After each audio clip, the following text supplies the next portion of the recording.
Reaksi satu ayat. Inikah yang harus ku terima? Movie Keluang Man yang best. Tu reaksi satu ayat aku. Banyak benda yang aku suka pasal movie ni, terus terang cakap. Tapi number satu, komedi dia. Ya Allah, komedi dia. Aku tak ingat bila last movie aku tengok yang aku tak berhenti gelak macam ni. Dan aku boleh cakap, terus terang, kalau kau orang Malaysia, kau tak gelak tengok movie ni, kau pun tolong masuk hospital orang gila.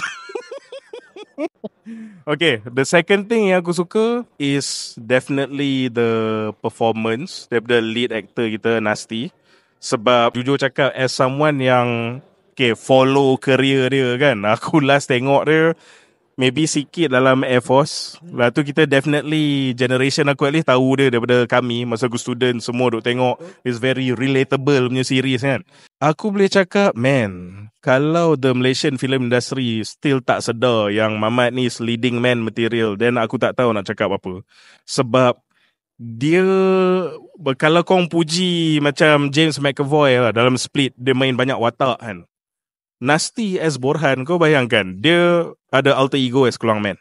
Dia pun Borhan. Lepas tu Borhan ni pula schizo. Lepas tu ada part schizo bila dia jadi kelakar, docile. Tapi ada part schizo bila dia jadi unhinged and violent. Lepas tu at the same time, basic human emotions dia. Sedih, marah, takut, kecewa, melancholy. And yet, semua ni wrap up into satu watak tu yang bernama Borhan. Dia memang carry movie. Banyak benda yang best pasal movie ni, tapi dia punya performance tu memang salah satu benda yang sangat top lah pasal movie ni. So kalau korang fan Nasty, kalau korang tak tahu Nasty punya potential sampai macam mana, datang sini tengok performance dalam Keluang Man. Final thing yang aku suka is definitely dia punya production value lah.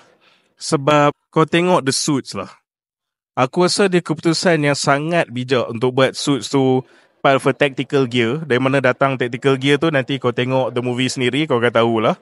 Tapi macam the logic behind the suits and suit tu punya design tu sendiri. Lepas tu the persekitaran dia orang tumpoi tu nampak macam your typical Malaysia punya suburb, tapi dengan neon lights yang bagi dia karakter sendiri. Kadang-kadang aku tengok macam bandar tu macam betul-betul dalam komik. And then at the same time, yang suit tu pula yang patut dalam komik nampak macam boleh wujud lah real life. So semua benda ni datang daripada production team yang sangat value dia punya end product.